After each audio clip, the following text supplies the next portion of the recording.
Ladies and gentlemen, Stephen Kalonzo Musyoka, the leader of Wiper Democratic Party, is a good person.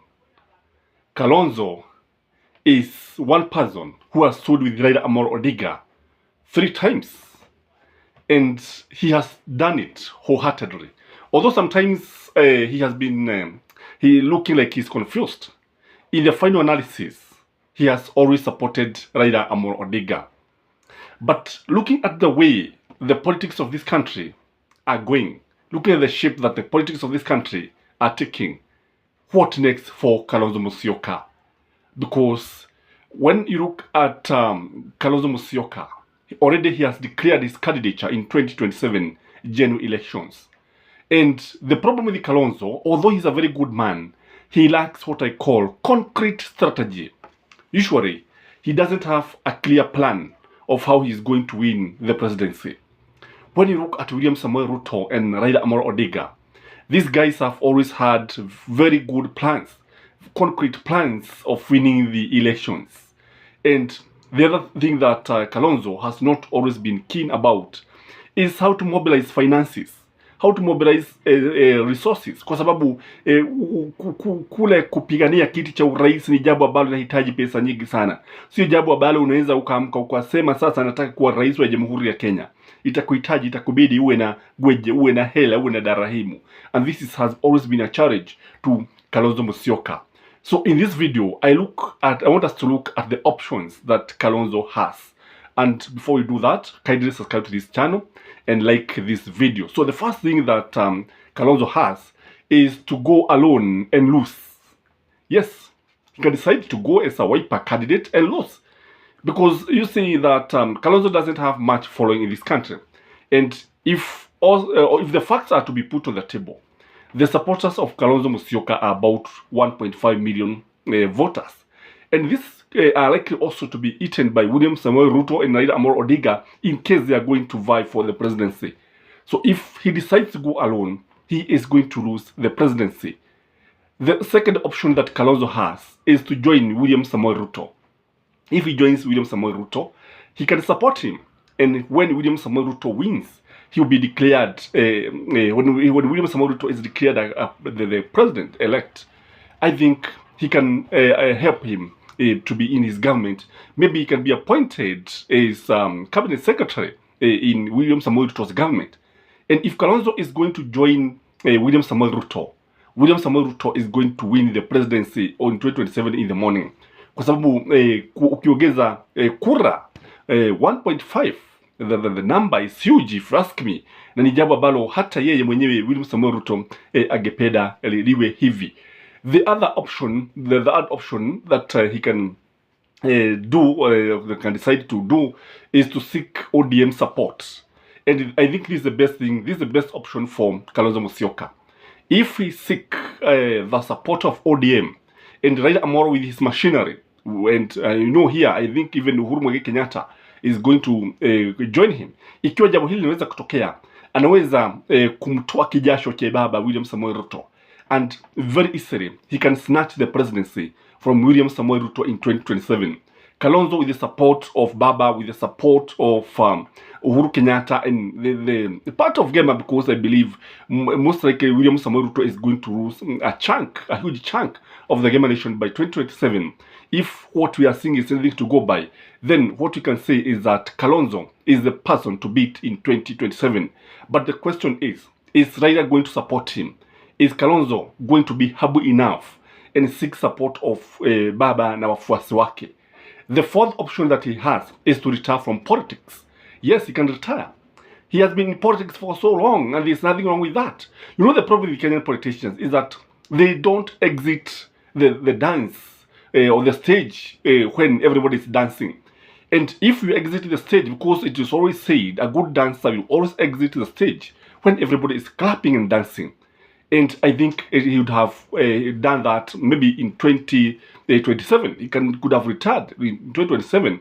And he said that he's not going to vie for the presidency. Na akifanya hivi basi atakuwa anaheshima. Unajua, this person has been the vice president of the Republic of Kenya. He was the president under Kibaki's government.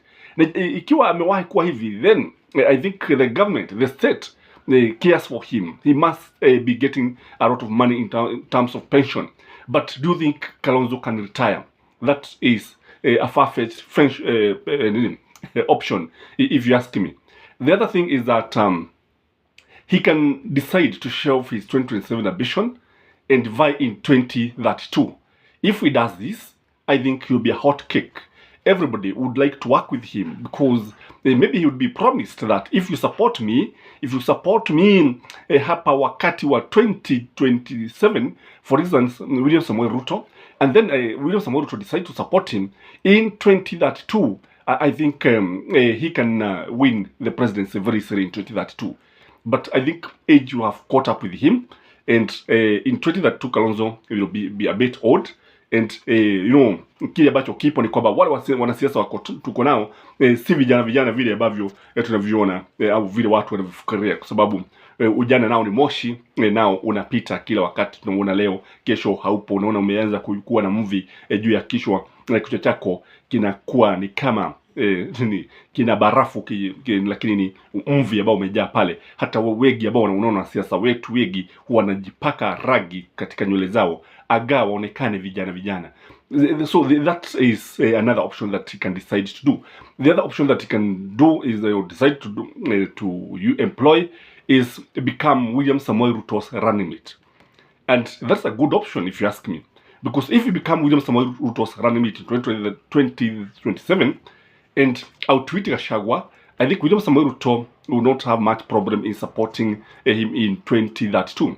Because I believe one thing, that William Samoei Ruto is not very keen on having the next president of the Republic of Kenya from the Gema nation or from the Kalenjin nation unless the things change. But especially the Kikuyus, I think they should forget the presidency as far as I'm concerned, because William Samoei Ruto is very keen on supporting Sakaja, is deputized by Kipchumba Murkomen, na hili ndilo jambo ambalo watu wengi hawapendelei. Ni jambo ambalo linachogonoa mwanzo, jambo ambalo linafanya wajikune kichwa wakiona kwamba William Samoei Ruto anawachezea. Kwa what we can say is that if Kalonzo decide to be William Samoei Ruto's running mate, I think he would have outwitted Gachagua, and he can easily sail to State House. Again, he can decide to support a Kikuyu candidate. Maybe he can talk to a Kikuyu and maybe agree that I support you for one term up to 2032, and then the Kikuyus would rally behind Kalonzo. But do you think Kikuyus are going to fulfill their promise? Going by the history, what we know is that the past will always explain the present. Kikuyus are known to betray people who have always supported them. If you start with Jaramogi Oginga Odinga, who supported Jomo Kenyatta, then Raila Odinga, and the story is wrong, and the story of betrayal is wrong. So Kalonzo needs to look at all the options that he has, because you see, this is one good person who I think stood a very good chance when it comes to William Samoei Ruto's succession. And he also needs to mobilize resources as much as he can, kwa sababu bila pesa, unajua pesa hubomoa milima. Because when you look at William Samoei Ruto was able to mobilize resources. Jambo moja ambalo limsaidia sana William Samoei Ruto ni kwamba alikuwa na pesa nyingi sana, mifereji ya pesa, and he was able, alimwaga pesa katika sehemu za mlima. Na unajua pesa hubomoa milima, na wakisema kweli mlima Kenya ulibomolewa na William Samoei Ruto kupitia pesa, kupitia makanisa, kupitia harambee hapa na pale, kutubia michago ya shule hapa na pale. And that is why he was able to win or to sail very easily, because in this country without money, bila pesa, you are nothing, kwa sababu that is the way Kenyan politics are played. And politics is just a game like any other. I don't know what you think about Kalonzo Musyoka, but if you ask me, I can tell you this is one person who stood a good chance of becoming the 6th president of the Republic of Kenya. Until next time, may you have a blessed day. Bye-bye.